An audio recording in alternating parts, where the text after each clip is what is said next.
Hey everyone, welcome to Twink Revolution. This is episode 2. You're here with Gian. And Sam. What's up, guys? And people. We've finally made a little bit of a splash in the world. We've found a bit of a presence for everyone to glom onto, really going for the clout. So if you want to check out our Facebook, we're on there as Twink Revolution. Have a look. And we're at TwinkRev on Twitter. And then you can find us everywhere on the internet, literally everywhere. You cannot go anywhere without tripping over us and our Twinkie revolutionary media. So we're on Spotify, we're on YouTube, we're on SoundCloud, we're on Google Podcasts, we're on Apple Podcasts. Basically, if there's a corporate boot to lick, we are there licking it. So please come find us. And so you can find all of those media links at our website, twinkrev.com. Yeah, subscribe, guys. Fuck yeah. Remember to click that bell, get the notifications. Oh, fuck, wrong platform. I know what the fuck we're doing. Give us a follow. So the first thing, obvious news of the day, Sam, presidential harassment. Yeah, wonderful. The Dems have initiated impeachment hearings for President Donald Trump. We did it, team. Yes, Slay Queen Nancy Pelosi. Yes, we're finally going to own Russia. Fuck yeah. And naturally, the outcome of this will be Trump will be impeached. Hillary will, by default, become president with Nancy Pelosi as vice president. Game of Thrones Season 7 will be forced to be re-recorded such that what's her name? What's the bitch's name? Daenerys Targaryen will actually be a sympathetic and good character. And Harry Potter will be the only book that we're allowed to read. Yes, exactly. And finally, peace will reign to the land. Our precious norms will be restored. But no, really, let's be real. The Dems aren't going to pull through. They're not going to do shit. They have no spines. They're just doing this for spectacle to get all the clapbacks and hopefully votes. But reality is, probably going to build up more of the traditional right-leaning crowd, working class, going to vote for Trump because they see this as an attack on their country. Yeah, and this will mobilize a massive voter base for Trump, and he will be reelected. Yeah, it turns out elitists from the coast attacking someone who pretends to be working class is probably not going to work out very well. He's not working class, but he touts a line that sounds appealing to a lot of middle America. Yeah. So, there's another shitty middle American politician who's running on a sort of populist line of being a shithead. What's our friend Pete Buttigieg up to? So Pete Buttigieg just quoted for an article about why he won't read LGBT media anymore, which I congratulate him for because it's all trash. Yeah, I mean, I won't read it either, so I'm sympathetic. It was an article in Metro Weekly, which I'm not too familiar with, but basically he said he was tired. Metrosexual Weekly? Is that what that is? Maybe. He's appealing to the questionably gay of the straight world. But no, he basically said he was tired of being told he's not the right kind of gay or not gay enough or not gay at all, which is kind of missing the picture in gay media. I mean, gay media does it all the time whenever anyone right-leaning or supporting views that they don't really support. Well, I mean, he is the wrong kind of gay. He's a dirty fucking capitalist. Yeah. Which is the wrong kind of gay.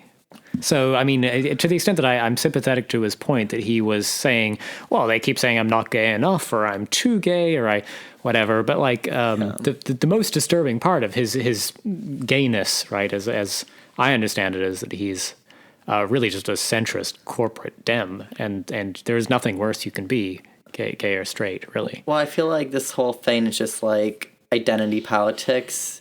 Replacing policy substance. The reality is you should be criticizing him for his corporate capitalist policies, not because he's gay and has right-wing policies. We have tons of right-wing gays. You can be Peter Thiel. You can be a shithead and be gay. Yeah, being gay does not mean you have good politics. I mean, you're on this podcast, so you clearly already understand that. So I saw the worst thing ever, and I kind of dread to bring it up just because it depressed me. There was, I guess, the caption contest the Pete Buttigieg campaign was running was a picture of him eating a slice of pizza alone in a booth, and he's like taking a giant bite of a slice of pizza. And the response, which haunts my fucking dreams and nightmares, was, I hope that this is how he looks when he eats Chasten's butt, I think was the... Was that the wording? I think it was like ass. So I can't remember. They might have used a swear. Yeah. Yeah, swear. I thought you were gonna go with like Pizzagate or something like that.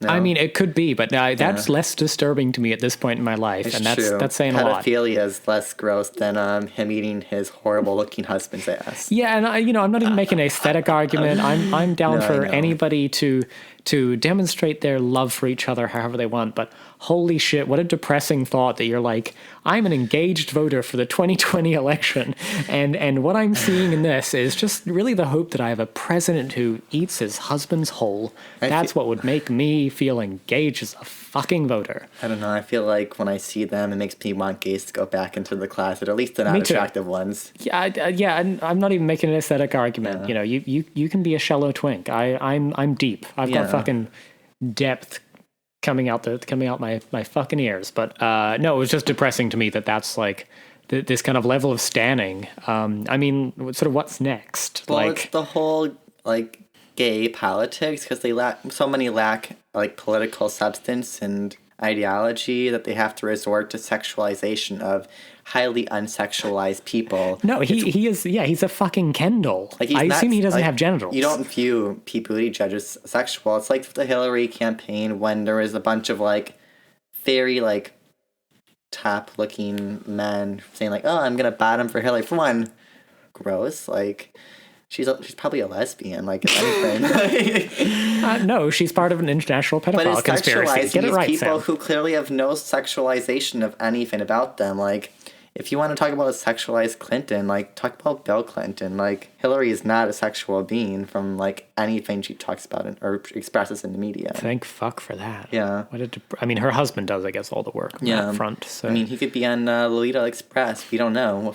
He was. He was, yeah. We know this, and he was. Yeah, I retract that. Sorry. More than once. The main thing we really wanted to cover on this episode is the incredibly grim spectacle, which was the LGBT Presidential Forum. Yeah, fucking sucked, guys. We listened to it just for you. We watched all of it, and I hated my fucking life for doing it. It was bad. Yeah, I went through like the first like half an hour and I was like, oh, I'm almost done. And I realized I have an hour and a half left. And the only reason I went pulled through is because I needed it for this discussion. Well, and I will freely admit the fact that I got as far as about halfway through Elizabeth Warren, who I think was the second to last. She was second to last, yeah. And I just couldn't do it. I bounced the fuck out. So if I become a little vague and just start speaking in platitudes, then either it's because of that or because I'm trying to... The brain worms these fucking candidates have entered my mind. So let us give you the general shape of the night. Yeah. And you can, if you watched it, then, please follow along and let us know your favorite moments. Yeah. We were repeatedly implored throughout the whole production to tweet with the hashtag LGBT forum, I think. Was that what it was? I believe it was I kind of skipped through that part. I didn't really care. Yeah, sensible. But it was tedious, not debate format. That's the important part. So the night was Iowa, put on by GLAAD. Yep. The Gazette, which I assume is some Iowa publication, and One Iowa. And The Advocate. Oh, and The Advocate. Yeah, more. It was like 3 LGBT organizations and like I believe an independent media source. Yeah, this was a slog. I was exhausted by the end of it. And it was in Cedar Rapids, Iowa. I'm just chilling in Cedar Rapids. Yeah, so let us set the scene for you. Yeah. So the sound quality was fucking terrible throughout the whole thing. Microphone levels were going up and down. There was feedback on all the mics. The presenters were sort of going like, "Oh, my mic's going haywire here." So it kind of added a sort of Baroque quality to it all. I don't think there was enough straights there to help them out. No, they needed some lesbians. It was all bottoms, so yeah, it was bottoms for the Democratic establishment. Yeah, would be the general tone of the night. It started strong, so you have an empty hall. We could not see the audience, and there was a sort of wide shot of an empty stage with some tasteful seating, like a velvet, I think 2 velvet armchairs and a coffee table, and an American flag. Yeah.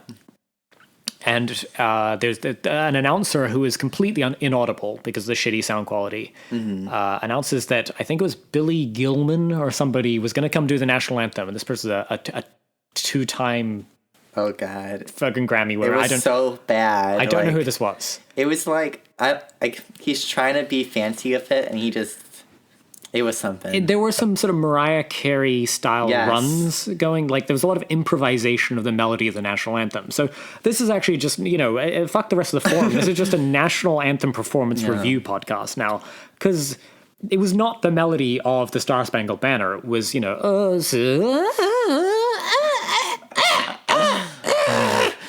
was bad. No, it was. I just, when I turned it on, I was just like, "What the fuck? This is already going bad, and hasn't even started the forum." Yeah, it really set the tone for me that how painful this was going to be. Yeah. And they also implored everyone to stand for the national anthem, which I thought was a little tasteless, given that the tone of the rest of the evening was, and I'm skipping ahead a little bit, but would say that I'd say the needs of Black trans women was sort of centered in this discussion, and in the context of national anthems and standing for them versus, say, maybe kneeling as a act of symbolic protest. Or I thought it was a little tasteless. Flag. Yeah, exactly. There was no invitation to burn a flag, no invitation to stay kneeling or sitting. I feel discriminated against. I did too, because believe me, I was recumbent during this. I was reclining. Gay, cis man, I feel like we should all be able to burn flags whenever we have a forum of presidents. Well, it's more, I was not standing the fuck up for this. I was laying down and quite depressed already. Yeah. We were a minute into this 2-hour affair, and I was already. That's how I started my day. Was watching the forum and. Yeah. So out comes Angelica Ross, who you may know from Pose as Candy. She's also starring in the new season of American Horror Story, and before her acting career was a CEO of a coding company for trans women. She still is. She is still. Yeah. She's the CEO. So she's a capitalist. Well, yeah, she's an employer for coding schools for. But she's a Black trans woman, so she gets a pass on just really representing the class interests of the owners. And she went on to some sort of slightly harrowing story about the imprisoned trans child of a trans woman who was being sort of raped and abused by guards in prison. And it was really just from the tone of the irreverent national anthem straight into that, and there's a lot of banter. I thought it was really interesting because she started out her speech talking about the 19 Black trans women of color who have been killed so far in 2019, and then right after said, "We need to give them access to the American dream," which, if you know anything about America, is a lie to keep the working class. No, the dream is to run a coding school. It's true. Yeah. It's still giving the idea that we're going to give everyone a chance to become a millionaire. And the reality is you don't become a millionaire or a billionaire by exploiting other workers. Yeah, by teaching them to code and then skimming off their excess labor value. It's great. Such garbage. Yes. So anyway, so the tone of it was already a little weird. If you were sort of watching with a sort of a leftist eye, this was already feeling a little uncomfortable.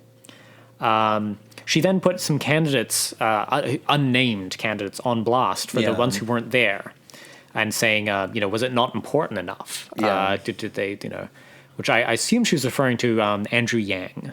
I can't imagine who else she'd be talking about. Nobody else. Yeah, everyone else attended. Everyone else who was running and in contention for this election. Elizabeth Warren was there. Yeah. Joe Biden was there. All the front runners. Yeah. And then there was a weird moment where they introduced the first interviewer. So the format was that they would introduce an interviewer and a candidate, and the interviewer would sort of let the candidate make a statement, and then ask a few questions, some Yeah, from the he would audience, some programs. They would ask every candidate right away, what kind of policies for the LGBT community will you pass within the first 100 days of office? Yeah. But the first one was a editor from The Advocate, which, if you're not familiar, The Advocate's a gay publication. I think it's the oldest in the U.S., but it's complete liberal trash. Like, it's horrible. It certainly represents the most sort of mainstream, American liberal kind of viewpoint. And so it was Sarah Ellis, I think, from GLAAD was the first one up. I think, not The Advocate. Interviewing Marianne Williamson. The interesting moment was I as well. So anyway, I think it was her, but it doesn't really matter. There was an interchangeable cast of these interviewers, and it doesn't really matter, except to say that there was a moment in which she started saying, like, the Affordable Care Act affects us too, and almost got to some argument of, like, economic issues actually get at the heart of what's of substance to the LGBTQIA plus community, as they kept referring to it as, which felt torturous. So that was an odd moment of, I was like, oh, maybe this won't be complete shit. Yeah. And then Marianne Williamson came out, and who was actually probably one of the best performing of the night, in my opinion. She was fine. Yeah. I'm not a big fan of her. No. Sort of fluffy woo-woo style. No. But she kind of got straight into, like, her trying to contextualize some of the reporting about her during the AIDS crisis. So there was an article when she really became, like, a rising star on a national stage, and it claimed that she was pushing this agenda of saying that AIDS could be cured by a positive thought, which was a little out of context. It was. It was very disingenuous. It was very disingenuous, and it was kind of erasing the actual history. So unlike a lot of the other candidates of the night, I feel like her talk of experience was not paternalistic at all. Like, she actually has experience with creating this, working with the LA Center for Living, and when realizing AIDS victims weren't coming in to get food because they were so weak, she founded the project Angel Food, which delivered, I think she said 21 million meals. 12 million. 12 million. Meals. Yeah, in the last 30 years. Yeah, which is... Yeah, she was good. She actually, like, she kind of came off as, in between all the feeding back microphones and shit, which, the sound quality was just ghastly. And they did not get better. That's the funny thing. Yeah. But she talked about her work with Project Angel Food, and she contextualized sort of the idea of, like, yes, positive thinking was something I was advocating for because at the time there was no treatment. Yeah. So it was all like, could people maybe live a slightly happier life to the end? And so, it was good. Yeah. She was fine. Also, in the context of the positive thought was, during that time, there was no treatments or cures. Like, people were doing everything from Reiki to, like, weird diets to try and prevent it. So the idea of positive thoughts during that time was actually not that crazy. No, it was about the best they had to offer. Yeah. Like, they're going to die, so she was at least trying to be positive for these people. And she ran through a few kind of, like, hot button issues about asylum, I think, expanding access to asylum provisions, and she was contrasting herself with Trump and saying that she would, particularly for LGBTQIA plus people, she would want to expand that. Talk about the Rainbow Railroad, which is a program, I think, of helping asylum seekers to Canada and the U.S. LGBT people from, like, countries where being gay is illegal or criminalized or just very difficult to escape and go to much more friendly environments. Though I do find the context of it, she started out with talking about asylum, saying we need to reaffirm the U.S. as a moral authority on foreign policy, which to me is just, like, American exceptionalism, but with, like, fancier terms. And, like, what are we going to do with that? Are we going to utilize the military to push this LGBT acceptance agenda? Which, hell yeah, we are. I don't think is it's not going to work. Like, and I don't think that's what she meant, but, like, I think it came across it could be interpreted as more similar to Trump's sort of, like, we will enforce LGBT rights at the point of a gun. Yeah. She talked about sort of fertility treatments and reproductive rights. It was all very interesting. Then it got a little weird. and this is where I was glad she had invoked the power of positive thinking, because it helped me get through the rest of this fucking forum. She said, "I'm Jewish," and then she invoked the Kristallnacht. Oh yeah. Which I thought was a very quick kind of reference to Nazism. It was a little early in the piece. There was yet another sort of just jarring moment of like, oh, okay, we're going there already. She goes like, oh, it wasn't just the Jews, it was also the gays, and then stops there and it's like, that was sort of it. That was her way to ignore the Slavs, my people. Yes, she was erasing Sam. She erased the ethnicity that produces the best quality twinks in the world. It's true. That was a misstep for her. I look forward to the press. No, she should have just not said it. I think it was just kind of tasteless. It was a little. It felt jarring. Yeah. But it's okay, because she, just by contrast to the people who came after her, seemed very natural and effortless. She was one of the best. And saying that, let's go to Joe Sestak. Yes, former representative from Pennsylvania, Joe Sestak. Yes. Who I'm going to put you on blast here, Sam. Sam was like, was he in the other debates? I literally have no idea. Like, he is so forgettable. I was like, I was like, who is this man? And is he a presidential candidate? Because like, there's like 10 white, bland Democratic nominations who all tell him the same, and I'm like, just. Like, I don't like telling people to drop out, but, like, no one knows who you are. Well, like, he's the, so his claim to fame is being the Navy admiral guy. He's another veteran. Yeah. And shit got weird real quick. No, I thought his intro comment was really disturbing and, like, disgusting. It was weird. He basically brought up right away his military service. Yes. Which, like, if you know anything about the gay world, military are not the nicest. Well, there's a problem. So it got weird because So first of all, he referenced something about or thanked some people, and just I was slightly distracted because I'm sure he said Congressman Dave Loeb Sack. Yeah. Which was unfortunately sort of already set me off kilter, and then he started talking about as a young sailor. He's like, well, when I was in the Navy as a seaman, and there were 60 sailors packed into a ship, and we knew who was gay. It was not a lot of room in there. And I wasn't sure if he was sort of doing a Navy erotica bit to be relatable.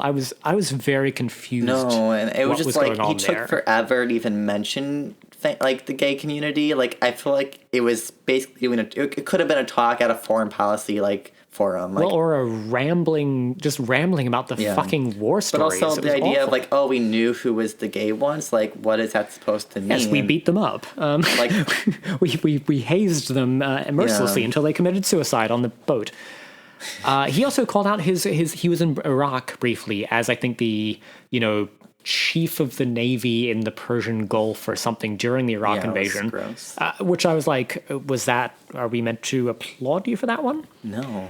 Like, then there was an even weirder offhanded comment about the average age being 19 and a half, which I thought was like of the sailors, I guess, and I thought that was sexy and a good pandering immediately to the twink revolution audience. Yeah, I mean, you're really getting that twink demographic. More context on his talk about his time in, like, I think he said Iraq.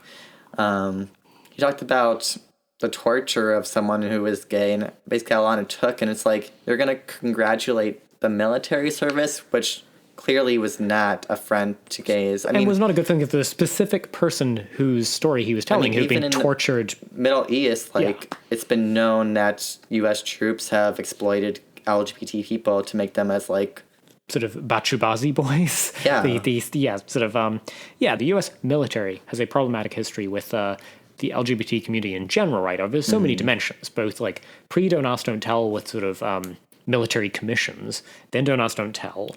Yeah. And then the resistance to that, the resistance to the repeal of Don't Ask, Don't Tell.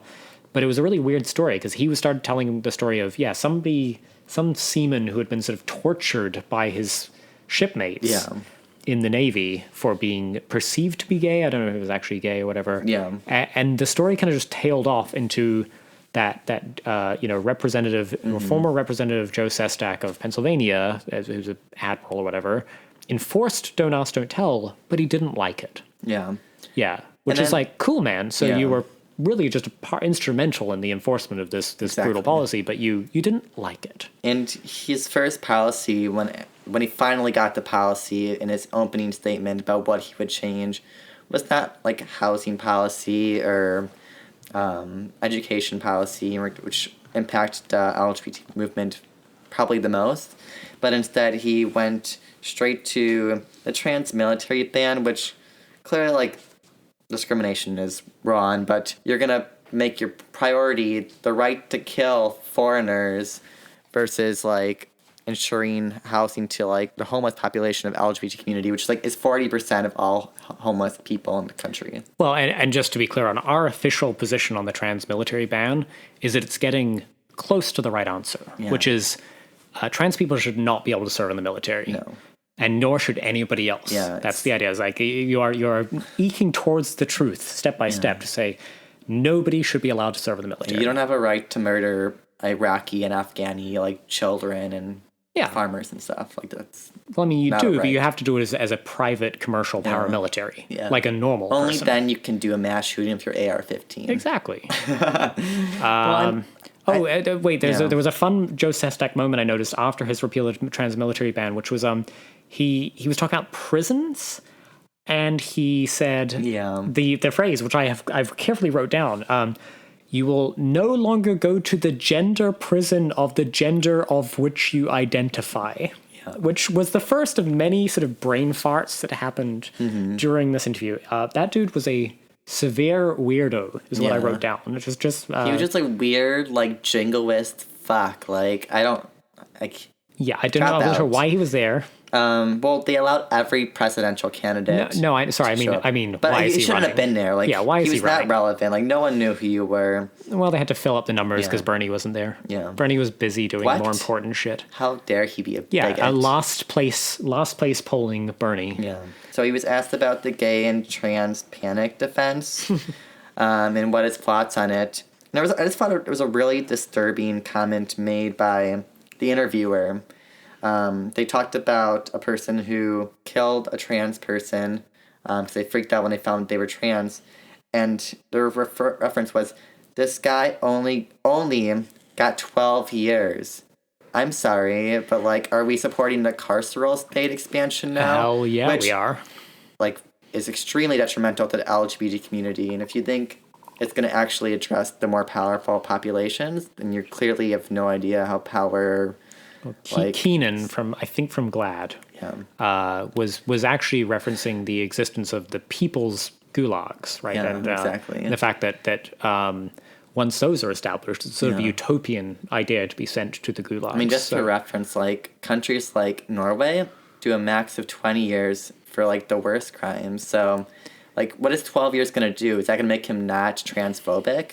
No, I do not think so. Oh no, definitely. If anything, it'd probably make him like trans people. Make him hate it more.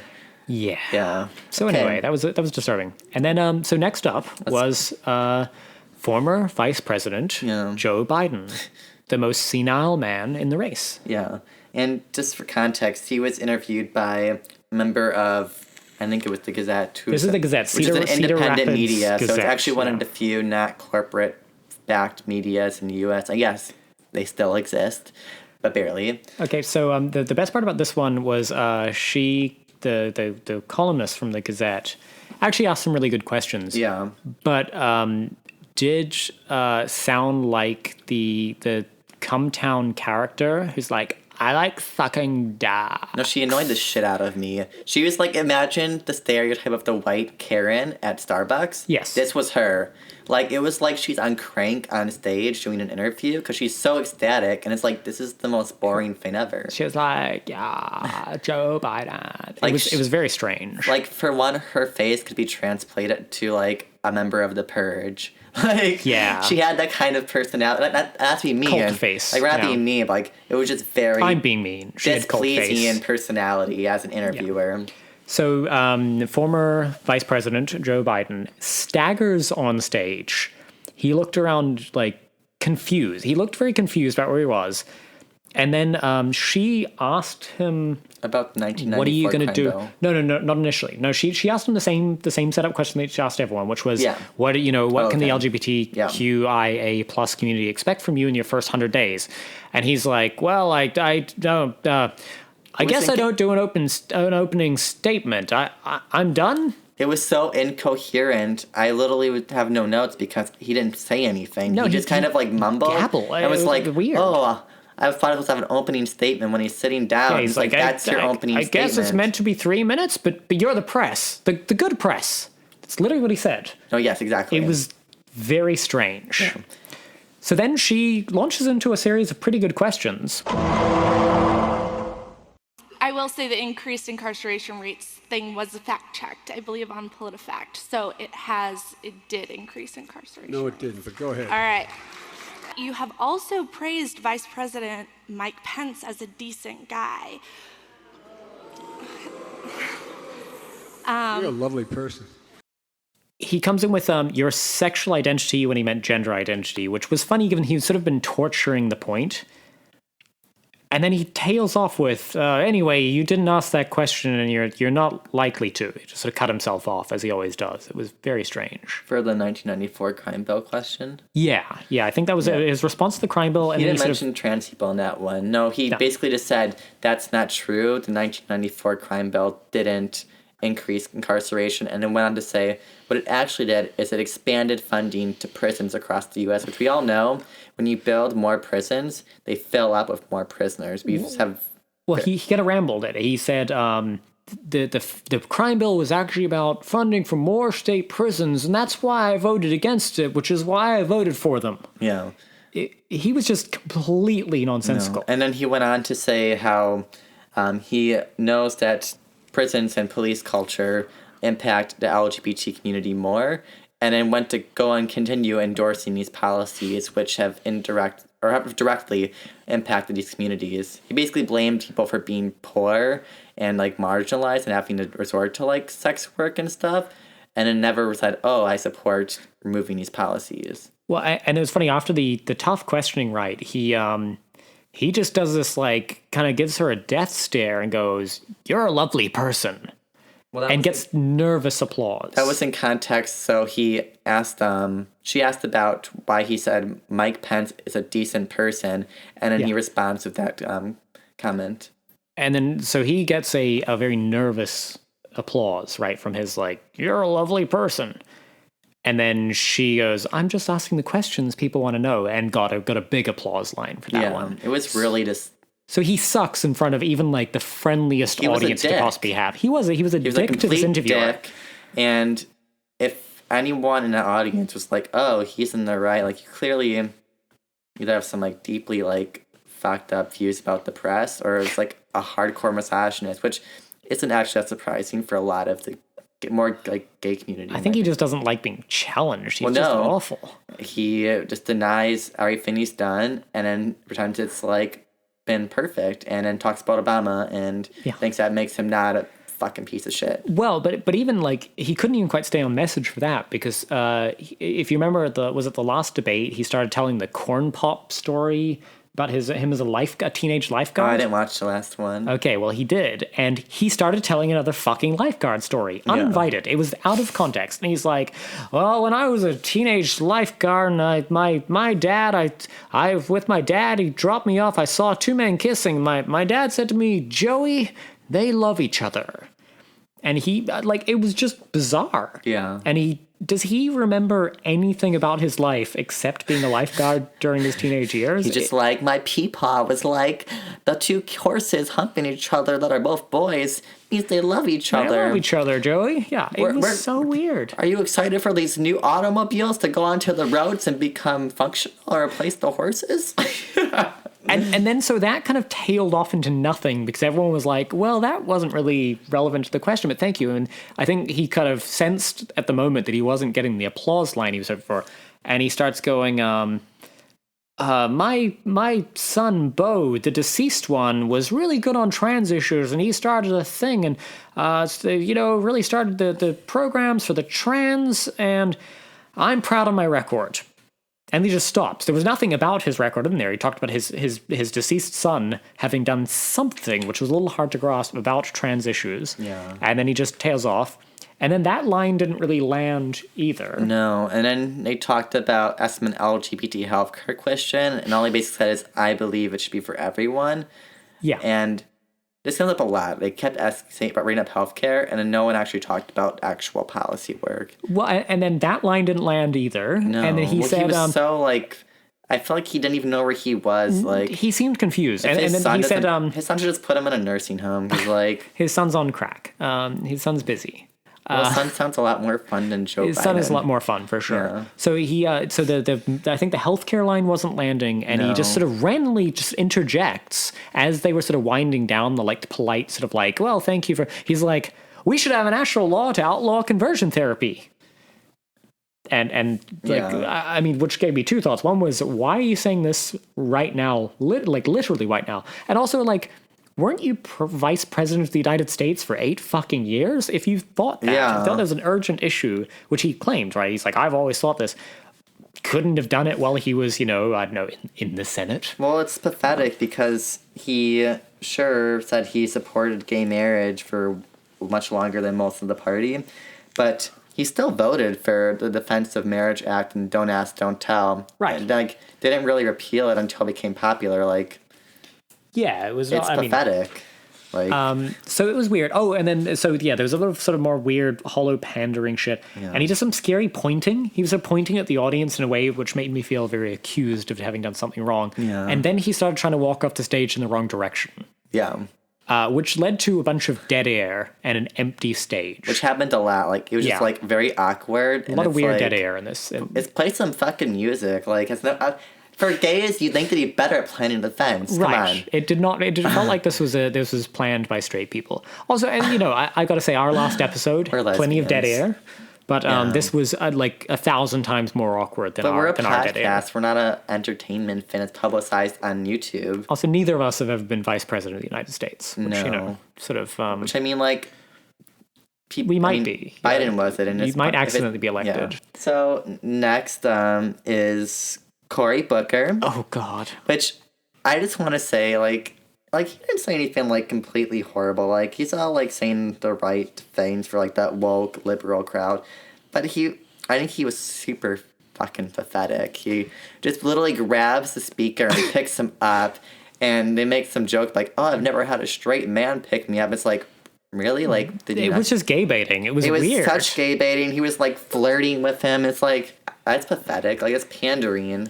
So I thought it's interesting because I followed Cory Booker for a while, and his role usually as a sort of pharmaceutical spokesperson who has all the affect of a colony of insects in a sort of rubber human suit. That's his usual, like, he's just usually very wooden and acting like an alien trying to mimic the actions of humans. It's very strange, but he actually came off as quite likable in this. But mostly by flirting with the host, as a sort of like, ha ha ha, I'm down with the gays. Look at me. Don't make me take you out for dinner. It was weird.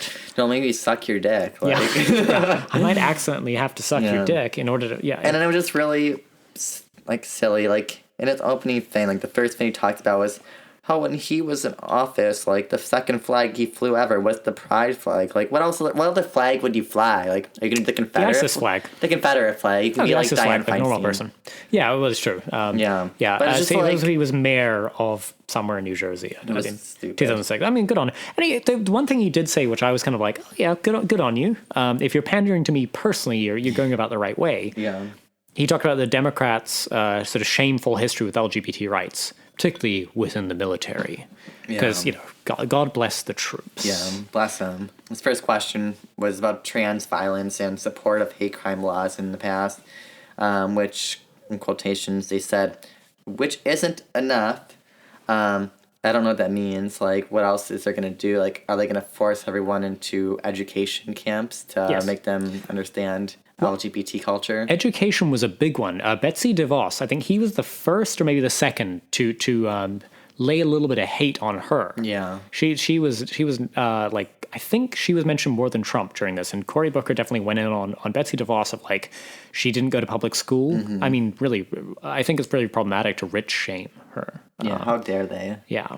Yeah, I think Marianne Williamson also called her out. And he did a bit of an awkward MLK quote where I think it was, the sort of injustice anywhere is a threat to justice everywhere. It was, good on him. Like, he came off okay. The weird audio shit got a bit weird. Yeah. He also was the first to mention PrEP. I thought it was he interesting. said he wanted to make sure PrEP covered by insurance, which, I mean, good for him, like, talking about PrEP, like, that's relevant and alleviating HIV. But also, how about instead of insurance, we get it covered by, like, universal health care? That'd be nice. I think, he said something about, PrEP, and access to PrEP, and he also talked sex about education. science-based sex education, which, good for him. Like, that was probably one of his best things. The most cringy thing he said was, it's about time we had a woke president. And I'm like, what is that? Like, we had one. We had Barry, and Obama was the most woke president ever, and a lot of good it did us. He was really the first candidate pushing that like woke lore, like libbiness, like that's always been his kind of angle. Yeah, right? He's I am the woke. Like, I just found it very like discerning. Like, it was very gross to me. Yes, no, it was. It was a little alienating for sure. And then the like whatever impact he had, I think it went down pretty well with the crowd. Well, of course it did. But the weird audio issues definitely made it awkward. Yeah. The transition was not smooth. And he kept flirting throughout the whole session. Yes, yeah, he did another bit of weird gay baiting of the poor host. On the upside, if he won, maybe we could have our own like gay version of like the Monica Lewinsky scandal. Well, didn't we already have it with Obama was secretly a rent boy? I'm sorry. Doing meth and sucking off guys in the presidential limo. And he was I read that somewhere. A gay meth-using Muslim. Yeah, I mean. So next up was Tulsi Gabbard of Hawaii. She had the quietest applause from any person going up there, at least in my opinion. It was, if you watch it completely, you notice she got a very small like clapping. She did, which is hilarious because she's one of the few veterans. And they're all veterans. Everyone's a fucking veteran in this fucking Democratic race. Are they? Yeah, Sestak is a fucking veteran. I know Sestak is. But everyone's a fucking veteran. Kamala, Warren, Klobuchar. Yeah, I think Klobuchar talks about... She's still a serving member of the military. Which is gross, which is problematic, Yeah. Tulsi rocks it out, says, how are you guys doing? And then teaches us the meaning of aloha in a heartwarming moment. Which I liked. I thought it was cute. She was probably one of the most, like, relatable people on the stage. She played the hits. I'd say it was the Tulsi hits where she came out and talked about the cost of war. Yeah. Which, like, hell yeah. And she didn't do it in a pandering way. Like, she made it kind of a universalist approach where it's like, this isn't just for you, but it's for everyone, but it includes you. Yeah, it did not feel like pandering. It didn't feel pandering at all to me. And she talked about, like... her 100% score of the human rights campaign, or whatever. So, but I thought it was interesting that she did make the relationship of, like, all these things that affect the LGBTIA plus community, like access to universal healthcare and things like that, are prevented by the cost of war. And pointless. I think she said pointless regime change wars is her applause line. It did not get applause in that room, for the record. They were like, "Fuck you! I want some fucking regime change."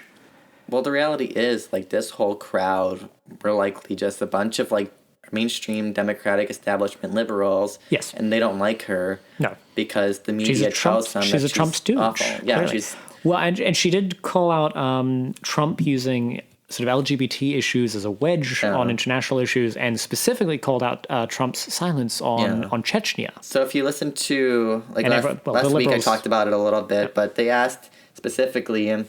what is your thoughts about Trump's criminalization plan for LGBT people abroad, even though it was used during a time when we had tensions between certain countries? So they basically meant Iran, and they never mentioned it, because of course we're still trying to push regime change there. And then ignores plights in Chechnya, which is a Russian territory if you're not familiar. So clearly... they shaped the whole question to go back to this whole Cold War rhetoric while ignoring like U.S. responsibility for regime change in the Middle East. Well, she called out Chechnya, didn't she? No, they asked. They her. did. They asked about said, Chechnya. while ignoring the Chechnyan murders of gay people. Right. But So we need to start a war with Russia is the solution here. And it's really petty the way they asked it.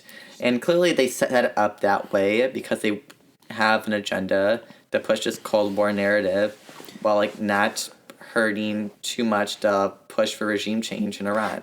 Like, why else would you not mention it? Like, there was no other country we were pushing it against. She was like, yes, this is crap, and we shouldn't let these policies divide us and, like, prevent, like, international discourse and, like... Well, I thought so. So yeah, I mean, she did okay on that one, and then the next question she did not do so well on, which was so if you don't know about Tulsi's record, she and I might get some of this wrong. Her father was a member of a sort of Hindu nationalist party that was deeply homophobic officially, and then in her early political career, and I guess her like early to mid 20s, she said some things about gay rights that weren't. They were super her woke. family did a anti-gay ad. I thought they were Christian, but maybe I'm wrong. I could be wrong as well. But either way, her family was very like traditional and conservative, and they were actually like actors in like an anti-gay commercial when she was a teenager, and they keep bringing it up in the media. No, this is after she was in public office. She was a city council member, I believe, and she said some shit that was pretty vile. But she was about 22 years old, and whomst amongst us has not said some vile shit in our early 20s. But I mean, I say some vile shit today. But anyway, so the interviewer focused in on this issue and saying, like, you've talked about your evolution on LGBT people, but, you know, we worry it could be skin deep because you talk about tolerance rather than acceptance. And does it include the T people? And so this was kind of a softball question for her to say, I love the entire rainbow coalition of, you know, whatever. She like it was a softball question that sounded a little bit hard, but she said, my record speaks for itself. And that was all she would say. My record in Congress. I thought that was, for me, actually, I didn't find it that problematic because the reality is she's one of the co-signers of the Equality Act. Like, she has 100% score on a human rights commission. Oh yeah. To be clear, I don't think she has any issue with the LGBT community. I think her record is fine. Compared to a lot of other candidates, this question was really implying something that we had no evidence. I thought it was more versus of a political like if misstep. you look at like people like Booker and Castro, they didn't get any hard questions at all. It was all easy stuff. Like, oh, are you against like discrimination? Like, no one's gonna say yes here. No, I mean more just as a purely political, like in her demonstrating her skills as a politician, I thought it was a misstep that she didn't manage to come up with a better refutation than like, look at my record, because this is not a genuine question. Yeah. And the people who could inspect her record have been able to for years, and they still ask her this question. So clearly she wasn't dealing with sort of honest and genuine interrogation of her record. So I thought it was weird that she didn't come up with a slightly stronger refutation of the question or the premise of the question. But it was also like, how do you answer that? Like, she's already done the stuff. Well, she was asked specifically about trans people, but she did not mention them in her answer, except to say the trans military ban, which, as I come back to, step in the wrong direction. No, trans people should not serve in the military, and nor should anyone else. So it sounded a little evasive to me. I just thought it was like more impolitic, which was interesting. It didn't bother me. No, I was looking for a reason to hate her because she's a Putin stooge. Yeah, exactly. Yeah. So what happened next? There was an intermission. There was an intermission, and they had a dance break. Karama Brown. Karama Brown, who's from Queer Eye, Dance with the Stars. Well, the best part was when Karama Brown came out dancing with Angelica Ross, I guess. The title card, yet again, this is fucking amateur hour, the title card said Kamala Harris. Well, which was really amusing to me, because it was not Kamala Harris, to be clear. Also, just to be clear, it was a weird walk-on part. He didn't even dance. He didn't even dance. He kind of walked on, said something about Trump, stood in front of the title card that said it was Kamala Harris. To be clear, it wasn't. Yeah. And then they talked about Trump for a little. And I was sort of like, they couldn't have booked Jussie, really? Was he busy or something? Like Who? Jussie Smollett. Oh yeah, that would have been great. Like why not get him? If we're just sort of wheeling out people, this would have been great. So this was the first moment of like deep alienation I felt Yeah. I was like, this is not for me. No, it's not for working class regular people. It's for. Well, I'm not even working class. I just mean this is not for me. But no, personally. what I mean is like it's primarily for. It's a spectacle. It's a spectacle Totally. for people who love the presidential run. Yeah, I mean, so this is the thing. They've wheeled out at this point several candidates, all to just completely gloss over any discussion of material conditions, except sort of Yeah. Tulsi hinting at it, and just go with this complete fixation on the aesthetics of marginality, and Yeah. it just felt deeply alienating. I was like, Yeah, hey man, like I'm a gay. You know, if you're gonna pander during this race, here's your chance. Like pander to me And personally. I It was mean, bad. I feel like these have no connection with the actual experience of the community, and it's endorsed all the things that are the plight of LGBT people in the U.S. Right, but with a very Yeah, with a rainbow specific flag. rainbow, Yeah. kind of rainbow flag on top of a like battleship, right? Yeah. Sort of military and rainbow flags, and then just this absolute fixation on the margins. Yeah. Should we go to the next one? So do we have the to? next one is police mother Kamala Harris. Yeah, Slay Queen, California Queen. So when her first issue was also the trans military ban. Well, oh wait, sorry. Before you go into that though, when she walked out, she did a really weird, patronizing fake laugh. It was so strange. It was She's Hillary. like, "Hey guys!" It was fucking weird. It reminded me of Hillary Clinton. It was. It was the like, she's been trained by her people to laugh and be relatable. It was It's strange. like, hi, I'm Kamala Harris. Ha ha ha. No, it was. I'm just chilling in Cedar Rapids, Iowa. But like she brought up her first thing was the trans military ban, as if like that's the material condition that's impacting the community the most. Like it is for some, because Sure. I will say for many people who are marginalized, the military is one of the only economic opportunities. Oh, absolutely. also, That's the welfare state I in the think U.S. I think you could still make that a second issue when you instead promote, things like housing and healthcare. Right, you would ask why, for a trans person who is sort of experiencing the absolute deprivations that American society Yeah. has to offer, why is the military the only option for any also sort of really economic salvation? Gross, because it kind of implies this idea that to be accepted in conventional American society is to be like highly patriotic, despite the patriotism being the detriment to your survival in the U.S. Oh, I mean, we live in Starship Troopers land, and Yeah. it's service guarantees citizenship. It's if you are trans or marginalized in any way, just serve the military, and you will become a full citizen. Well, it's also hilarious. The American dream. First, caring so much about trans military members, I'm pretty sure I remember most of their records being against Chelsea Manning. Yes, who's a they were trans all- military member. Yes, who's they still in weren't a prison fan of right that now. one. Yes, For the second she's time. wonderful, and we love her and her actual service, which Yeah. was revealing war crimes. Yeah. Kamala was just word salading half the time. She seemed kind of very tired and very out of it. She was seemed not doing a very good job. exhausted.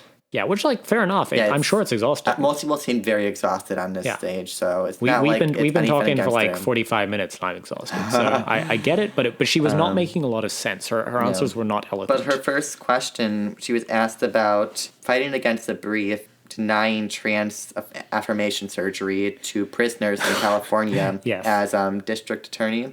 And she basically said, oh, well, I had to do it because some people underneath me who I worked for. It was the policy of the Department of Corrections in But California. she said she fought it, but I don't believe it. Well, yeah, she said. where's She said the I was paperwork? forced to defend it, but I went behind the scenes and got them to change the Yeah. law, which is like it's convenient that defense is sort of the only one we cannot This validate. is a woman who's lied the last two debates, the first one being raising her hand when asked about do they support eliminating private insurance and Medicare for all, and then she right after it said, oh no, I didn't actually mean that. And in the next one, she was asked about the busing. She and backpedaled with Joe Biden. Yeah, turned out to not actually believe what she was fighting against Biden for. Right. So it's like, how do I believe you? And your also, you were. well, she said, "Look at my record." Yeah, but also she was a major sponsor of Sesta Fasta. Yes. Which, if you know anything about like extremely marginalized members of the trans community, prostitution and sex work are one of the few economic opportunities. And most of these candidates support a policy that puts them in prison. Yeah, Sestofasto kind of basically just was an attempt to absolutely criminalize sex work. Well, it under the makes- auspices of human trafficking, protecting people from human trafficking. It's deplatforming, and it made people leave sites that were much safer and go back to street prostitution, which is the most dangerous form of prostitution. Yeah, so she was sort of she was kind of doing a weird thing where she was throwing out a lot of ideas and sort of skimming over them. So she talked about her PrEP Act. Yeah. She didn't talk about what it was. She just said, so cost is not a barrier, which sounds like some sort of like means-tested bullshit, which I assume at least there. the California gays got to her. I mean, like, if she couldn't even say that, like... Yeah, I mean, good on her for knowing she needed to pander, but she seemed too tired to do it properly. Yeah. She told a story about Prop 8, which was the gay marriage ban that was passed by voter proposition in California, and that she said she wouldn't defend it and got elected as Attorney General and stuff. She was also the first to start talking about judges, which is kind of she was asked a theme about, for the rest of them, right? Courts and they all got into on this act where they're like, we need equality-minded judges. Yeah, which is why she brought up Prop 8 as if that was some example of her fighting against the courts, which it was very confusing. It didn't make a lot of sense. She seemed tired, so she definitely she kind of just rambled her way through a bunch of sort of like touched on a lot of points, which might have been good points, but it was a little hard to tell. And then I thought the last question she was asked, it was asked about changing identification forms to include your gender identity. Yeah, like gender markers on ID. Gender affirmation surgery. Which, I mean...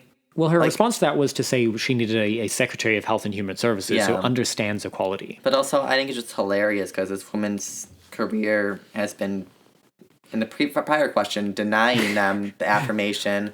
So, like... Well, and enforcing laws that she says she thought were unjust. I don't really believe she'll, like... I know. She's polling at like 4% or something. Drop out, Kamala. Kamala, you're done. They're Nobody canceled. wants you. It's official here. Twink Revolution is canceled. Yeah, Kamala we canceled her. Oh, God. And it just keeps going because this is a fucking clown car of candidates. And speaking of the most impish weirdo of them all. Yeah. It's the one gay presidential candidate, Buttigieg.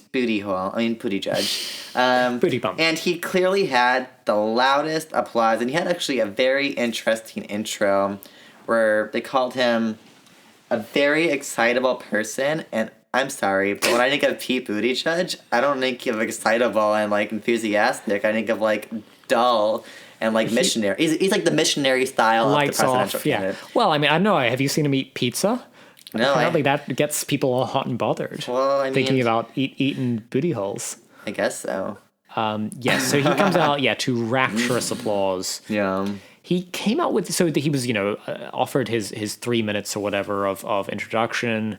He came up with this weird line, which was, all politics is personal, not just local. Which he's a fucking mayor, so I mean, okay. And that was, I think, reference to him coming out, but it was a little garbled. Yeah. He waited about 4 seconds before bringing up his own military service. Well, for me, I feel like he's trying to imply that as a gay man, he's going to take gay interests extremely seriously because it's personal for him. Right, and he sort of just he hit some of the same points as Kamala, basically, which was the sort of like Equality Act, getting better judges or appointing better judges in cabinet posts, banning conversion therapy, and then he went into just a weird phase, and it was it started off with like, there's a culture of belonging we need to establish in this country, and it just turned into what, to me, as a non-religious person, just sounded like white fucking noise. It was faith was about to be making people whole and making people better, and churches. He was talking about his church stuff, and it was just white noise. I tuned out. Religious freedom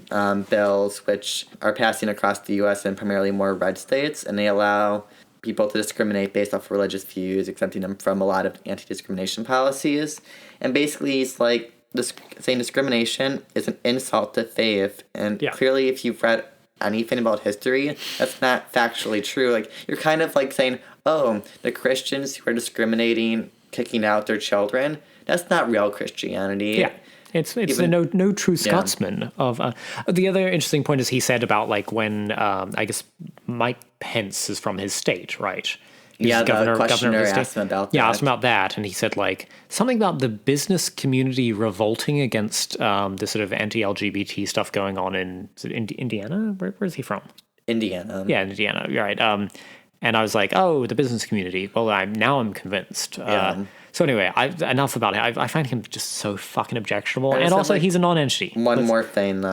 He was asked about the FDA blood ban. Oh yeah. Which is hilarious. But all these media, when it came out that they changed the policy to like, I think it's a year, 6 months. 1 year no of sex. abstinence. 1 You year have of to have been. abstinence You have to have been instead of a chaste lifetime like a ban. virgin. We're all like, oh, it's ended, but it's not ended. Like you. So they just Well, there was a funny moment in that where he he was asked about his inability to donate donate blood during his as potentially president and as mayor. Yeah.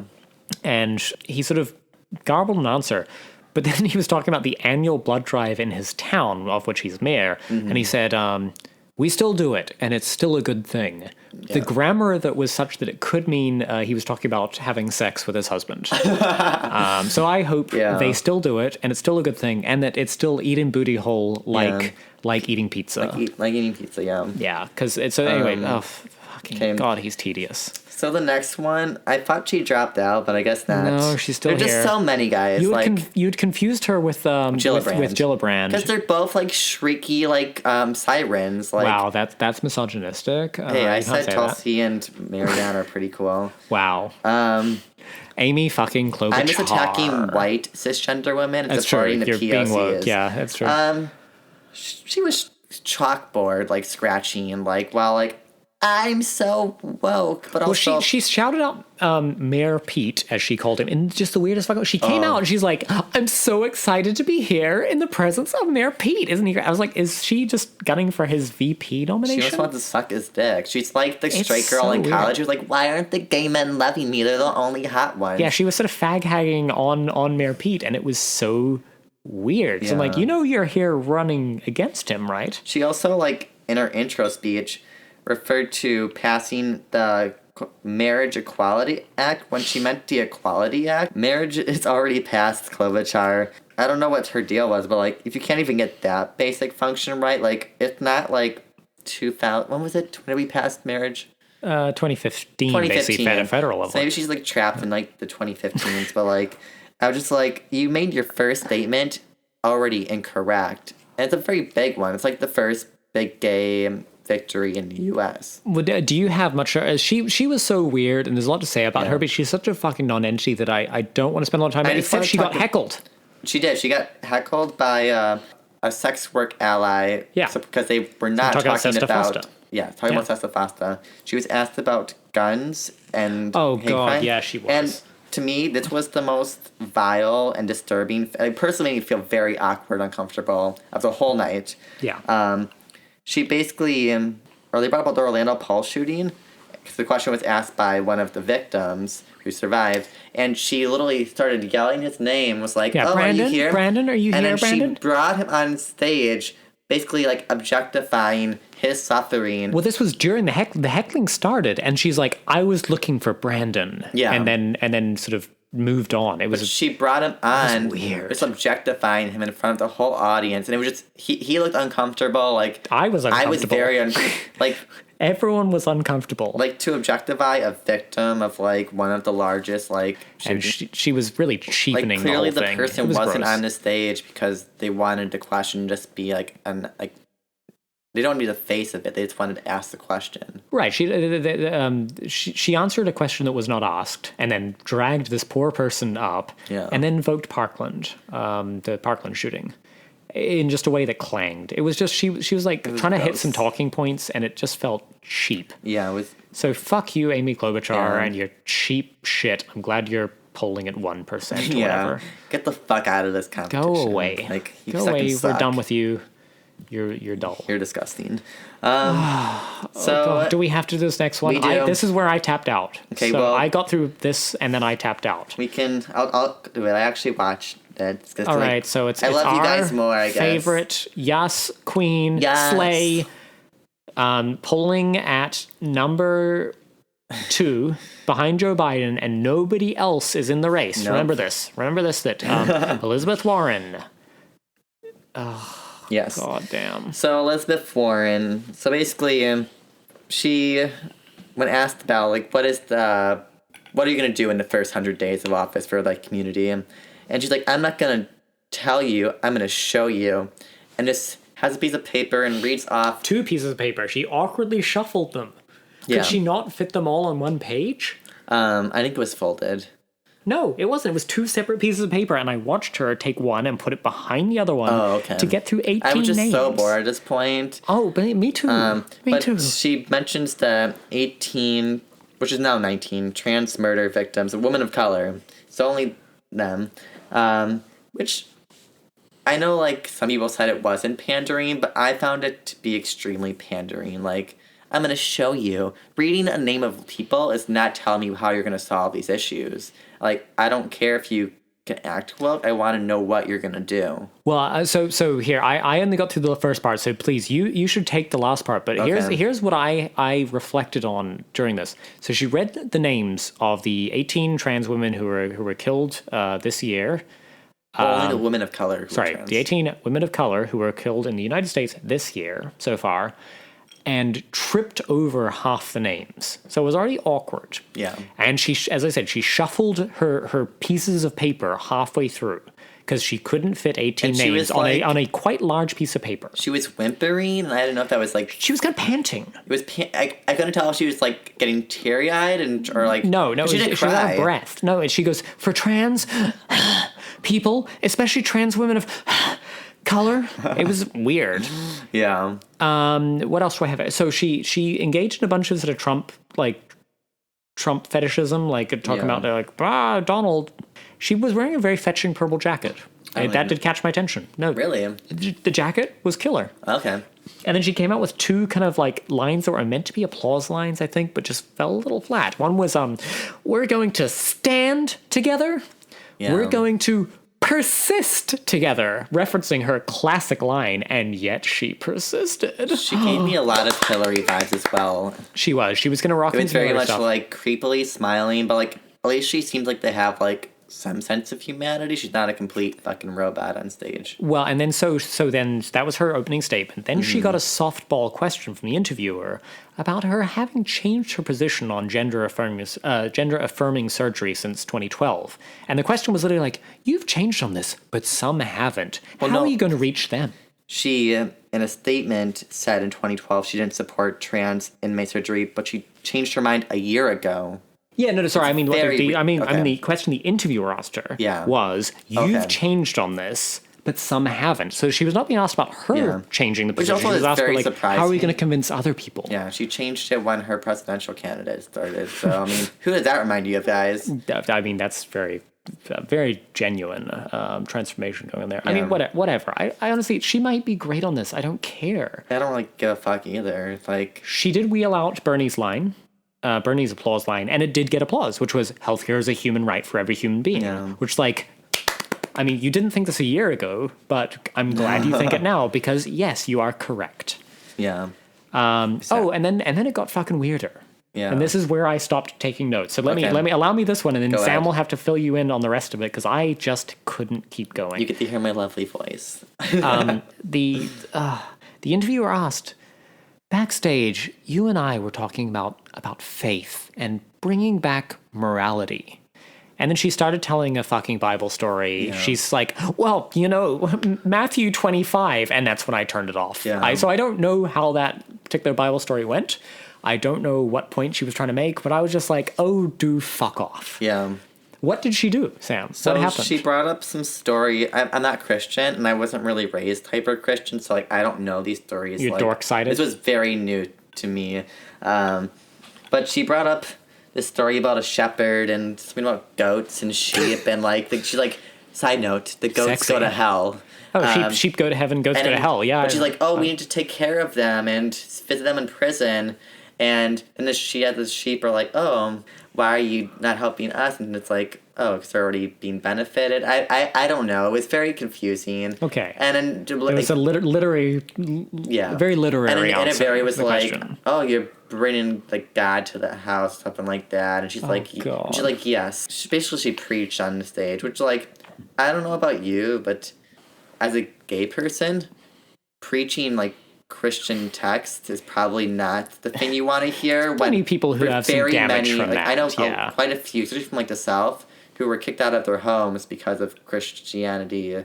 So like, probably not the best fitting place. Well, that's where, this stuff sounds like white noise to me in so many ways, and it was an odd, like, the general tone of all of this, right, always felt like this is not for us, and I mean us, like the people who are sitting in the hall, right? To say like, oh, I wonder what shit these people can say that will cause the rubes, the dumbass rubes to vote for them. Like, what can we do to pander to the rubes? Yeah. And it just feels like this patronizing shit, right? Because they're like, how do we sell our kind of awful professional managerial class aesthetics to these people? And we do it using, like, some sort of tokenistic religion. Buttigieg is doing the same thing. Warren is apparently dipping into that, which is like, what? Like, what are you doing? I've never heard her talk about God at all. No, this is a new thing for her. I was like very confused. I liked her better before she started doing this, and I didn't like her much already. But like, I liked her better. Well, that's all I'm going to talk about her. And the very last person was Julian Castro. It was basically like Booker 2.0. Like, it was all softball questions. Talked about like foster care discrimination. He said he wants to reform it. That's basically all he said about it. And talked about queer asylum policy and how he supports making that easier. So he had no hardball questions. He didn't do anything spectacular. Honestly, quite forgettable, to be honest. But, like, overall, this whole forum had a lot of very, like, interesting themes for the night. I think the most interesting was how important military jingoism was to the conversation. I mean, the emphasis on the trans military ban. Yeah. But also, like, mentioning your military service and how it made you accept gay people for so many of them. It wasn't just one, it was a lot of them. Sestak kind of proudly talking about, commanding the boats that were lobbing cruise missiles at Iraqi children during the Iraq War. I mean, like, that's how I evolved on gays. I was like, fuck you too. Let's kill... It's like, there are gay Iraqi people, right, who you were firing missiles at. You also, fuck. if you look at these countries, so many of these leaders who are anti-gay were instated through regime change via the U.S. military. Yeah, I mean, there's so just we so don't much even to know unpack about this what jingoistic bullshit. LGBT progress would look like in the Middle East without U.S. intervention because it's so What do you mean? up. The Shah of Iran was totally woke, man. But it was gross. I mean, I don't think that's how you should appeal to LGBT Americans. Well, also and just tedious. It was very tedious. Like, I don't care, like, if you were in the military or not. I care about your policy, and I use military jingoism in their records to replace actual policy for working class LGBTQ and even like straight and non-LGBTQ members. Well, I mean, to the extent that these people sort of hew to a doctrine of intersectionality that usually just means like, well, I'm black and I'm gay, which is their only sort of vulgar understanding of it, right? Not to say like, hey, actually, the experience of being poor and gay and the experience of being poor and straight are fundamentally pretty fucking similar in this country, and nobody really spent any time on that. No. And I think another thing that's very similar is the obsession with the carceral state as like a solution for bigotry and better jails, violence. Paint the jails pink, man. Which is hilarious because these people are not anti-carceral state members. Like, they support, there's no prison abolitionists on that stage, certainly. They support criminalization of sex work. A lot of them heavily incarcerated drug users. Right, well, Klobuchar was a district attorney, and so was Kamala. Yeah. So it's just vile, because Yeah. if you care about helping the most marginalized, especially black trans women, which was heavily emphasized throughout the night. Well, Biden almost got a little woke for a second, where he leaned towards saying, like, people, was it the LGBT community ends up incarcerated because they're often homeless? This was rambling. I'm paraphrasing much better than he was, but he was sort of saying they often end up homeless because they don't have the support systems. They lose access to the support systems, and they may end up, resorting to crime. Which was, it was all a little, it was very garbled when he said it, but I was almost like, wow, sort of Grandpa Joe almost getting it right. He there. almost got the point. Yeah, I mean, he devotes the crime bill, so it No, completely he means completely nothing. But endorsed good this, on him. Mass incarceration policy. Right. He record. in fact, sort of went back to saying how great that was as a policy. But it's just hilarious they never mentioned any of these policies that have locked up so many of, like, the community. And then many still endorse these policies today, especially Sesta Fasta, because we don't want sex trafficking, Gleefully. but, like, everyone who's a sex worker is considered a sex trafficking victim in the U.S. It's disgusting, and prison's one of the worst places if you're trans. It's one of the worst places for any person in, like, the world. Yeah, it's deliberately dehumanizing. It's a particularly rape culture, for LGBT there's people. Yeah, I mean, spread of HIV, like, all the issues they seem to care about, and it's not supplied to anyone there. Like, condoms are contraband in prison. they right? are. Yeah, And like healthcare is vile there. Yeah. Speaking of healthcare, everyone kept bringing up healthcare, housing, and education. They never mentioned any policies. No. Like, Why would you? for one, so many brought up healthcare, but none of them support Medicare for all, like actual Medicare for all. They don't support abolishing private insurance companies. Well, but Sam, Pete Buttigieg supports Medicare for all who want it.